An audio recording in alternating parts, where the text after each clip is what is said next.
you're fired. It's been over a year since I was fired from Ruroc as a sponsored rider, and I'm finally ready to tell you guys what I think about the brand. The NDAs are up. I can say whatever I want. Actually, I have no idea if there's an NDA. I should probably look into that.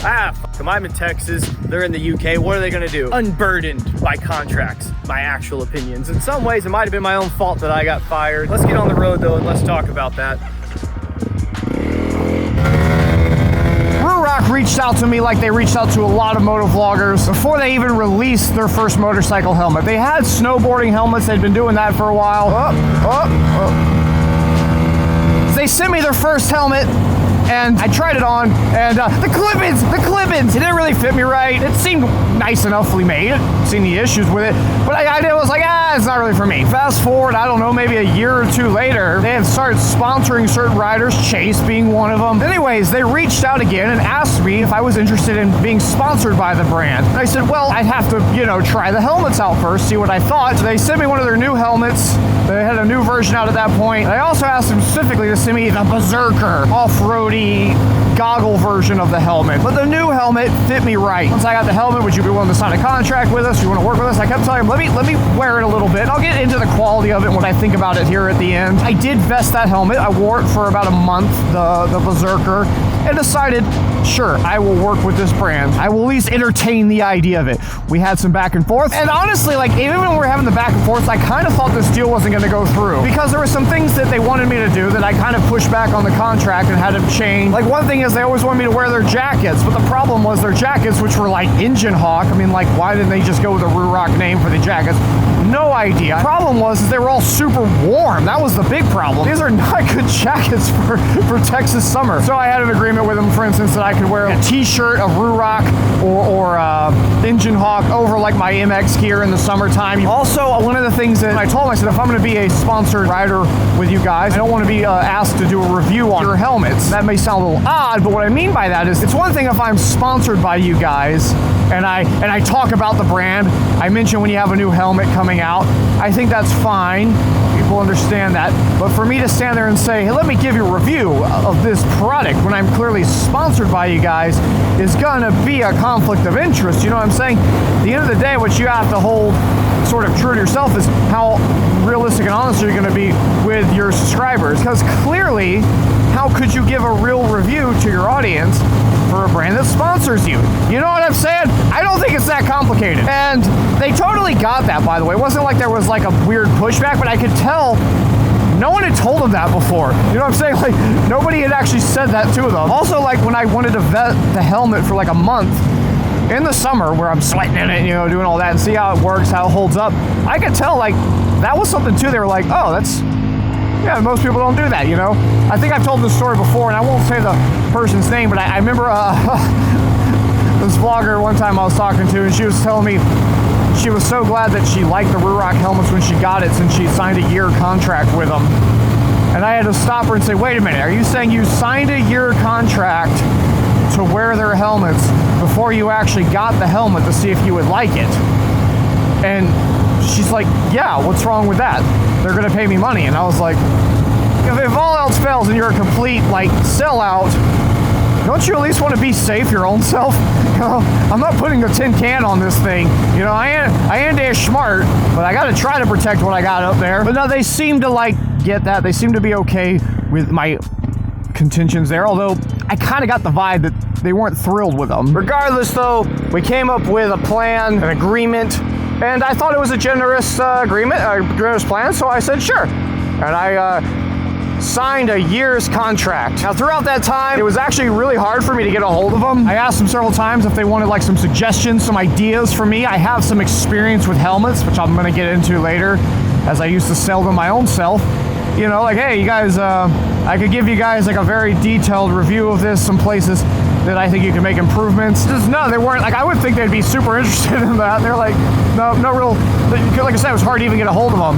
I mean, they were paying me. I was sponsored by them. That was fine and all. I kind of got the impression that they were working with a lot of people and trying to come out with so many products, and they had a lot going on, and sometimes it kind of felt like maybe they bit off a little more than they could chew. But hey, man, they were trying to make a name for themselves, and they really did it in a pretty short amount of time. I mean, you do got to give them props for being a basically unknown company to going where they were. But yeah, they would do like events and stuff, which I always told them I will be a part of it if you want me to, and they never really asked me to be a part of these things. They literally invited a guy that cut one of their helmets in half to a reveal of a new helmet, but not me. I also had told them suggestively one time, which I don't think they particularly loved either, was, hey man, these other vloggers that are working with you gotta remind them to like explain when things are sponsored or not sponsored. It's actually a legal obligation you have, as well as it's just kind of shady to the people watching you. It also just looks, people see through that, you know, and I kind of saw a lot of people being sponsored by the brand that were working that particular way. I got a weird vibe when I was kind of telling them about that. I thought that they were like, meh. They did come off sometimes to me maybe a little arrogant. Who knows though? I probably came off to them as a little arrogant. They're probably saying, who the hell is this dude riding motorcycles, thinks he knows what to tell us. Seemed like my insight maybe wasn't as appreciated as I thought it should have been, but that's all right. I mean, at the end of the day, they don't have to listen to me, and who's to say I do know what I'm talking about? I probably don't. Then their Atlas 3 or 4.0 was coming out. The problem was I really wasn't a big fan of the Atlas line. I liked the Berserker helmet. That was the one I was into, and they hadn't really updated that. It was still built off the old Atlas 2, which they were also dropping, so that meant the Berserker was going away. And I emailed them one day and told them, look, hey, you know, if you want to make it, like if you don't want to sell the Berserker anymore, I get that, but like you could at least make it like a kit. To turn your Atlas into one. I actually took the 4 and was easily able to like put the visor from the other one on it. Like it basically worked, and the goggles fit it. Didn't really seem into that idea. I was like, guys, I'm kind of like a supermoto dual sport adventure bike kind of whatever dude. I had one street bike in the last few years and I turned it into a dirt bike. So I was like, I don't really know like what I'm supposed to do. Oh, here it is. I was coming out to this place. This is like a racetrack that got built out here. I wanted to kind of come and see what's up here. Look at that. Oh, they got a dyno in there. Yeah, it's going to be like a big track for fast cars and fast bikes. And holy shit, look at that thing there. It's a freaking Ferrari all raced out. Some other cool stuff in there. How you doing? Sorry, I was just looking at it. I wanted to see the track up here. I saw they were building one. Don't get any ideas. Oh yeah, look at that. So I guess, yeah, they haven't quite finished it yet. Oh, I could totally go get on this. I need some gas. Open this VP gas station up. Looks like a fun track though, you know, see big sweep and turns. Like I tell the company, your gear doesn't necessarily match my riding style at this point. Their communication back was kind of like, yeah, we don't really want to make a Berserker version or a kit to turn your helmet into a Berserker. This is the kind of gear we're making. With everything that previously happened, plus that, the vibe was definitely not feeling good at that point. And sure enough, not too terribly long after that, before my contract was up, they exercised the clause they had in there where they could end it early if they felt like they wanted to. I had been fired. What are you gonna do, right? Looking back actually through the records later, I did find there was a whole month they just never paid me. And I never made a big fuss about it, but they do. Ruroc, if you hear this, you do technically owe me like a month in there. You just forgot to pay me. I kind of also got the vibe that things might have maybe been a little financially pushed at the time. They had done a lot. I don't think they were necessarily pulling any major profit because they were just reinvesting everything and more and getting investors as many as they could. And, you know, I mean, they're doing what you need to do to grow a company, but I think they might have pushed themselves a little out of capital and needed to kind of build back there a little bit. It is what it is. I'm all right with that. Now that I'm not working for them, what do I really think about these helmets? Let me just say this, because it's something that always gets brought up. There are certain people that like the look of that helmet, and there are certain people that don't. And at the end of the day, that's just like your opinion, man. It's subjective, okay? It was kind of cringy how often I would see comments of people were ripping on the brand, being like, man, those helmets look like shit. That's whatever. You don't have to like it. The other point, though, that comes up a lot is people said they seem like they're just really cheap, crappy helmets. This is where you're allowed to have your own opinion, but mine's better than yours. I'm sorry, it just is. I've sold helmets. I've worked with them. I understand the process much more intricately than most people, and I know the real shit to look at, not cutting one in half and you have no fucking clue what you're looking at. I learned a fucking lot about helmets when I had to start selling them in the US. And let me tell you what too, it's very expensive to get into making your own helmets. most people do not make their own helmets. They're putting their label on a shell that's already been made and is being produced, and they're selling that design out to other people, and they just sort of tweak it a little to make it look like their own. Anyways, the point is, I could look at that helmet and I can tell you it's not a junky helmet. It was nicely made. It was carbon.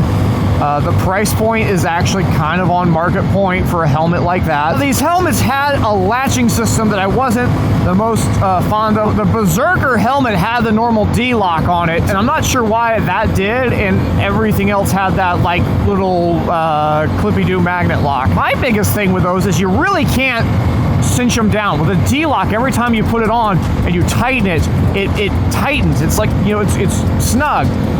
The other system, you kind of set it, and then you just clip it on. And I never felt like those were super tight when I put them on. I never felt very confident with it. But personally, I saw it seemed like a decently made helmet. Again, I think I know more than the average person. It was DOT and ECE. A lot of people on them for not having like Snell or one of the other rating things. They ended up getting it later on. I've seen plenty of cheap budget helmets. I've had plenty of cheap budget helmets. This was not a cheap budget helmet. This is the real truth. Guys, I'm not sponsored. I can say whatever the hell I want. They were not bad helmets. Like, I'm sorry, they just were fine. There weren't pieces of shit. I can see why a lot of people like shitting on the brand because of so many people brown-nosing them. So many people are sponsored by them just, oh, it's so good. Like, dude, they all had to calm down. You guys are the detriment. You're doing the opposite of helping the brand out when you go that hard. You gotta chill out a little bit. You gotta be upright.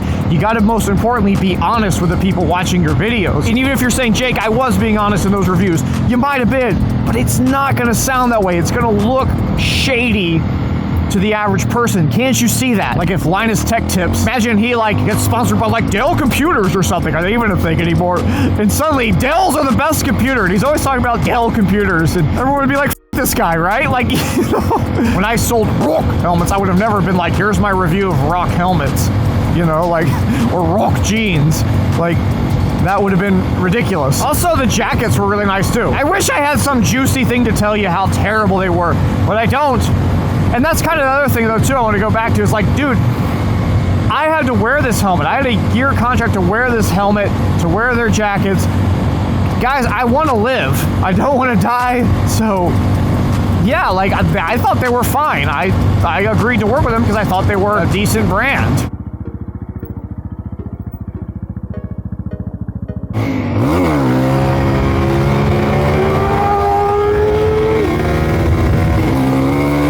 He's shooting flames. What's up, dude? I can't ask anybody to agree with my opinion. I can just put it out there like everybody else, and you can make your own decision. I can ask you to join my Patreon, though, if you want. That helps support this channel and makes these videos possible. Join the Patreon. Be sure to join the Discord by linking them together. But if you have any other questions about Ruroc and what it was like to work with them, let me know. I'll try to answer them in the comments below. I'll see y'all next video.